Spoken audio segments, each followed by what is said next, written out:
Voilà, salut tout le monde. La dernière fois que je vous ai dit cool, je reçois des car parts, c'était des tools pour réparer la rouille de la MR2. Et bah là, cette fois, c'est des vrais car parts. Bon, ça fait un moment que je les ai reçus, ça fait environ 5 mois. Et donc voilà, c'est des combinés filetés Watt.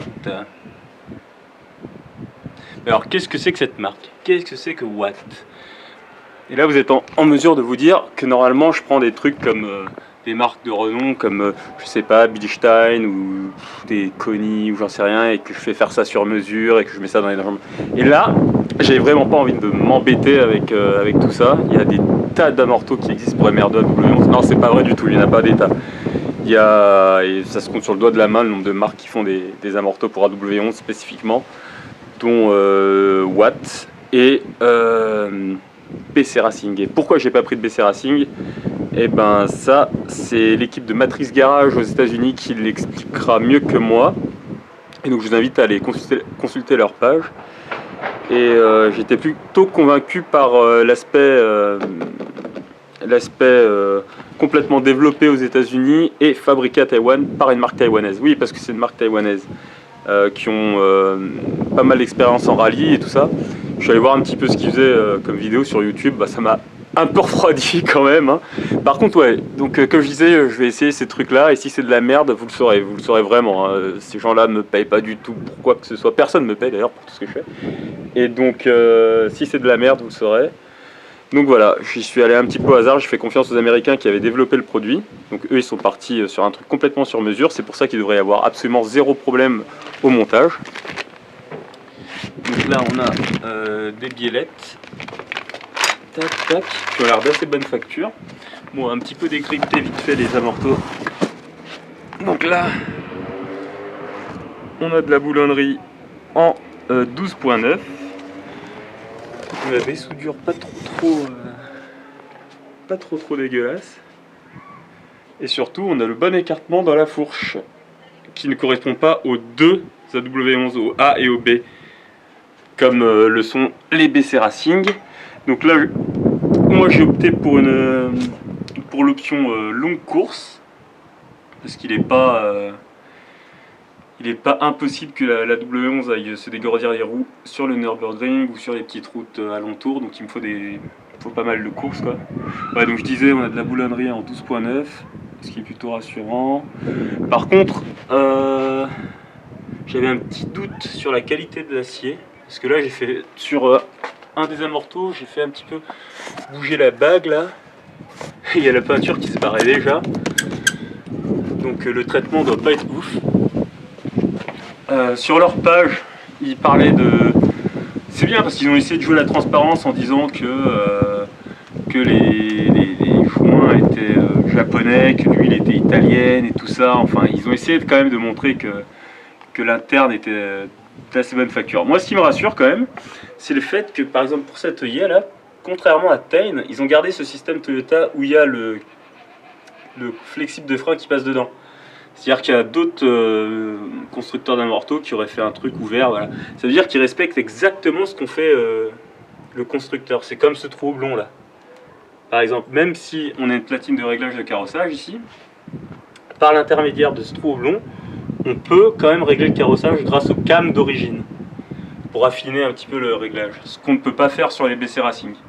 Et je vous rappelle que ces fourches-là ne sont pas les mêmes entre pour les porte-moyeux d'AW11 première génération et d'AW11 deuxième génération. Donc Watt, eux, font la différence, contrairement aussi à BC Racing qui, eux, ne font pas la différence. C'est-à-dire que si on prend des amortisseurs BC Racing pour AW11 et qu'on les met sur une AW11 phase 1, on sera obligé de serrer très très fort pour arriver à, ou de mettre une entretoise pour arriver à pincer le porte-moyeu.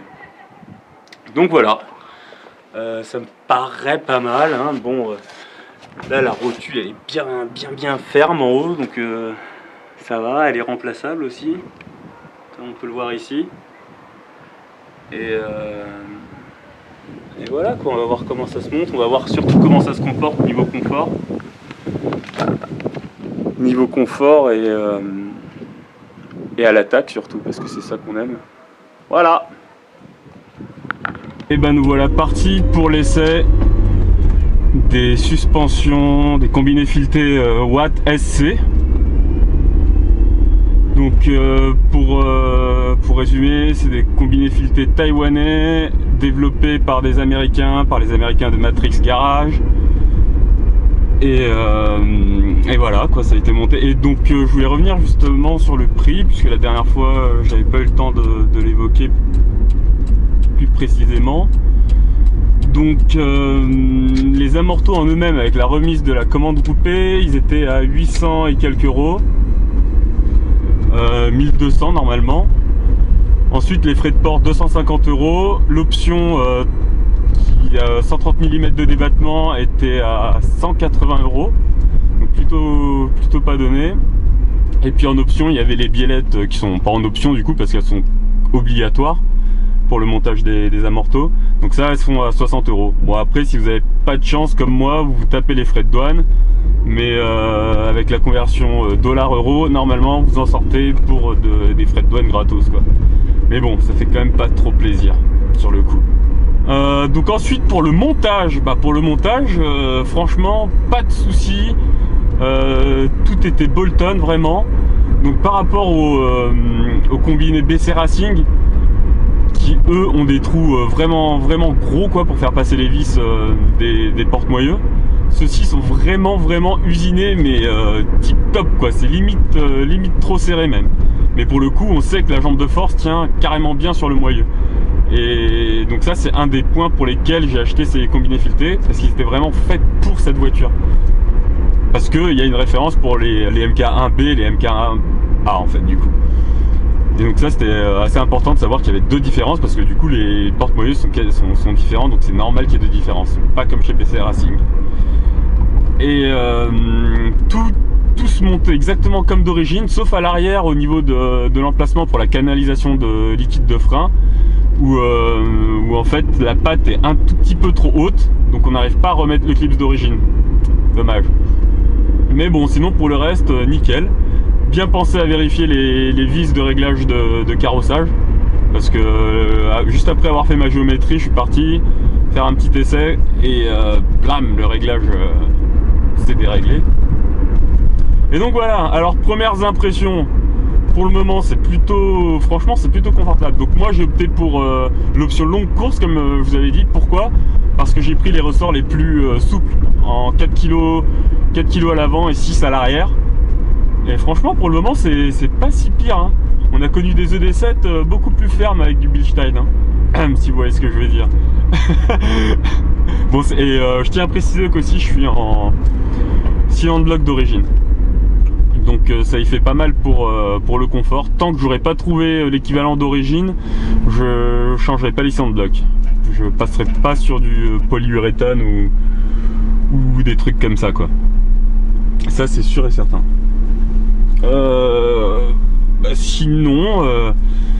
Sinon ouais, on était à 5,7 kg pour les amortos avant et arrière, contre 7 kg 1 pour l'avant d'origine et 8,2 pour l'arrière. Ce qui fait un gain sur les 4 amortisseurs qui est quand même pas négligeable hein, niveau poids. Donc ça c'est pas mal quand même. Ensuite niveau pneumatique, là je suis en Vredestein Sport Track 5 en 185/74. Niveau géométrie, j'ai donc ouvert par rapport au réglage d'origine qui est de moins 5 mm de pince, enfin 5 mm de pince. Devant c'est 1 mm de pince d'origine. Donc là devant je suis aussi à 1 mm et à l'arrière je suis passé à 1 mm aussi en pince. Et normalement ça doit rendre la voiture un petit peu plus joueuse. Donc ça c'est les réglages que j'avais déjà à l'époque avec les amortisseurs d'origine.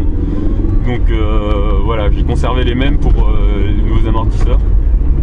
Franchement je suis assez surpris par le confort là pour le moment. Et ah oui, je suis en réglage le plus souple parce qu'il y a une quarantaine de modes de dureté différentes à régler. Donc là j'ai vraiment mis le plus souple. Après, il y a un truc que j'aimerais bien voir, parce que les AW11 ont une fâcheuse tendance quand vous attaquez à bloquer les roues avant. Et donc du coup on se prend un petit peu pour Lewis Hamilton qui aime bien faire des petits freinages super léchés à la limite. Et avec la W11, moi j'adore faire ça quoi. C'est-à-dire que tu arrives dans ton virage, tu freines, et là t'as un panache de fumée que tu vois dans ton rétro, parce que t'as bloqué la roue intérieure, et c'est vraiment cool, mais c'est pas du tout efficace. Mais vraiment ça fait vraiment monoplace quoi. Et on va voir si justement avec ces amortos là ça change un petit peu la donne.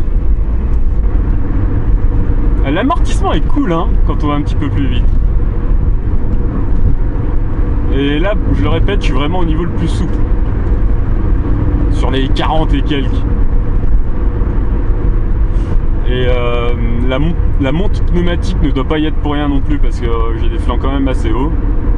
Donc ça compense un petit peu à mon avis le caractère adaptatif. Pas adaptatif, mais progressif, putain.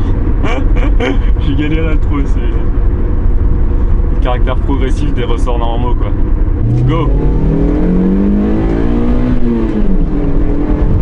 Oh le hérisson!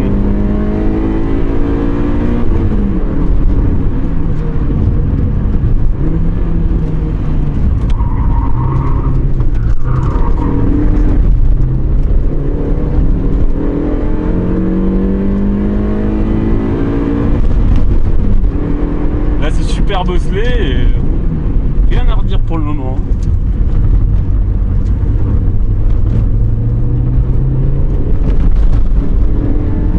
Ah ouais.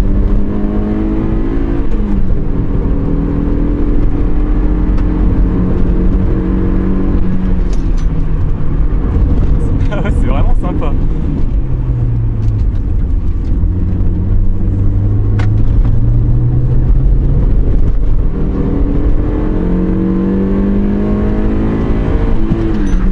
Ah, on bloque quand même un petit peu l'avant, comme je le disais tout à l'heure.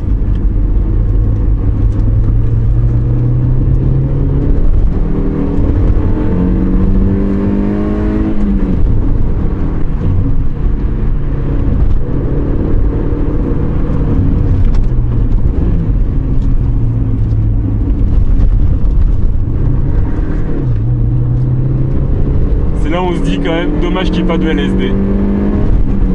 Ah, là c'est plus des bosses, c'est des trous qu'il y a là par contre. Donc là, on va se détendre un petit peu. Et encore, c'est pas si pire. Franchement, c'est ouf quoi.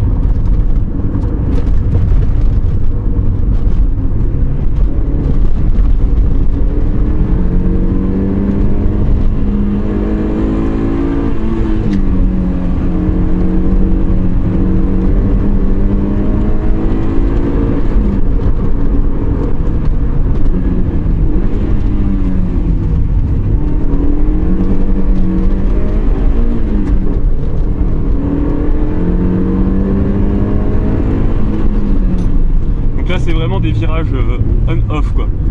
C'est-à-dire on freine, on accélère, on freine, on accélère. Plus tard il y aura des portions un peu plus roulantes. On pourra peut-être mieux se rendre compte du boulot des Américains.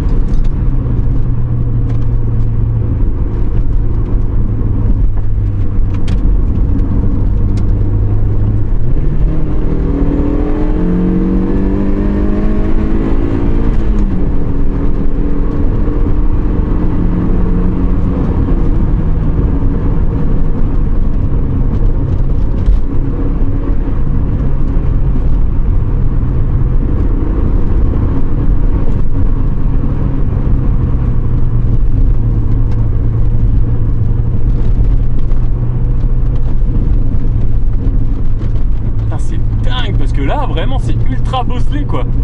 Et je suis même pas secoué comme un prunier. C'est incroyable. Vraiment je m'attendais pas du tout à ça. Après je vous cache pas qu'il y a des petits détails qui me font un peu peur là-dessus. C'est sur les composants des combinés quoi. Sur leur site ils essaient de jouer la transparence en disant l'origine des joints, de l'huile et tout ça. On sait qu'on a affaire à des joints japonais, à de l'huile italienne. Mais sur la longévité, je sais pas du tout ce que ça va donner ces trucs là.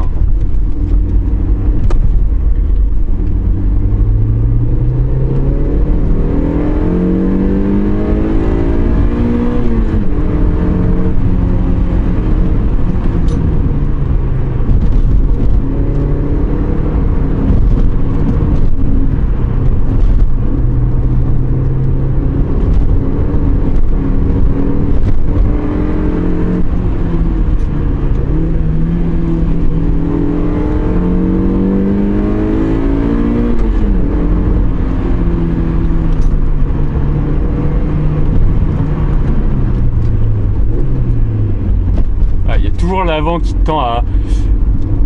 La roue intérieure avant qui essaie de bloquer quand on freine un peu en appui. Et je pensais que ça aurait un petit peu corrigé le tir, mais bon, c'est pas plus mal, ça va me permettre de pouvoir me reprendre pour un pilote de Formule 1 alors que pas du tout.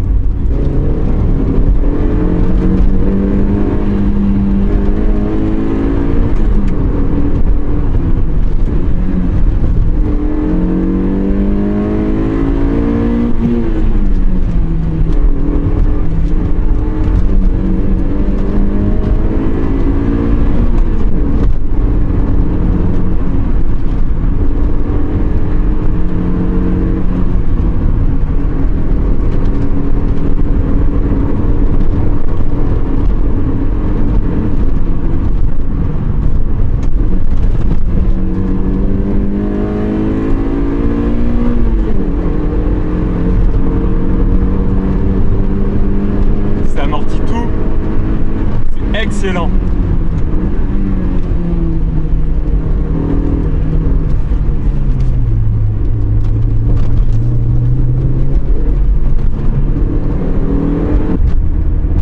C'est vraiment étonnant quoi.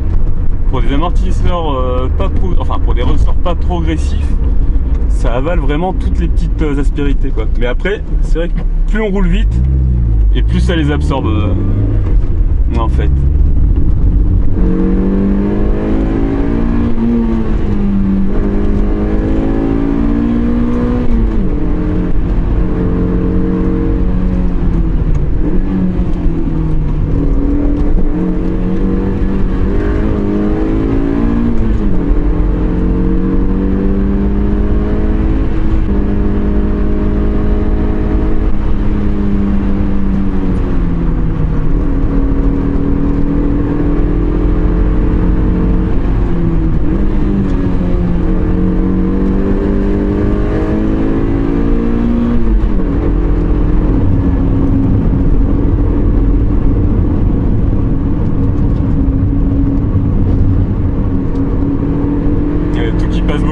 Qu'avant. Avant tout cela c'était en glisse, plus ou moins désiré. Mais là il y a tout qui passe vraiment beaucoup plus fort en fait.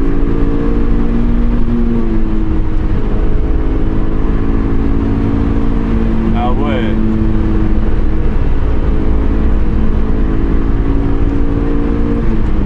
Ah ouais, c'est vraiment impressionnant en fait.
Beaucoup plus rassurante la voiture parce que beaucoup plus précise en fait. Vraiment plus rassurante, on va plus vite mais c'est plus safe.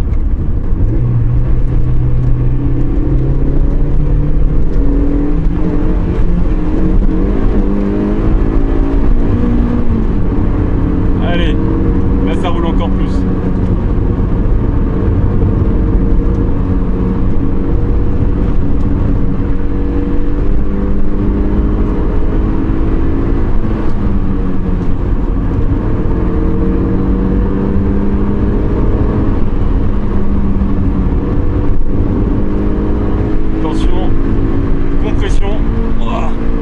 Ça passe.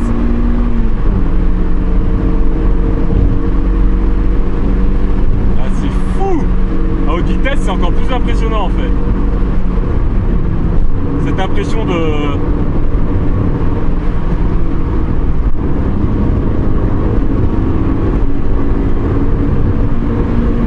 confiance en fait qu'elle apporte est beaucoup plus saine. C'est Et là c'est vachement bosselé quand même hein.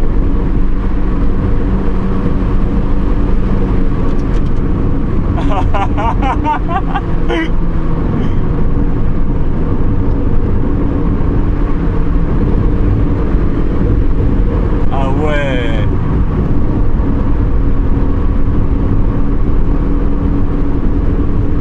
Ah ouais. Ouais.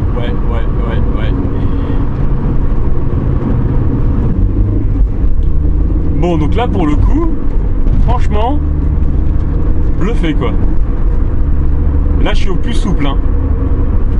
Au plus souple et putain, il n'y a rien à redire quoi. Elle est vachement plus rassurante qu'avec l'espèce de combat à vélo d'origine. Et encore que d'origine, je trouve qu'elles sont assez fermes quand même hein. Pour une voiture d'origine, les amortos sont quand même assez fermes. Mais là, ils sont un poil plus fermes, mais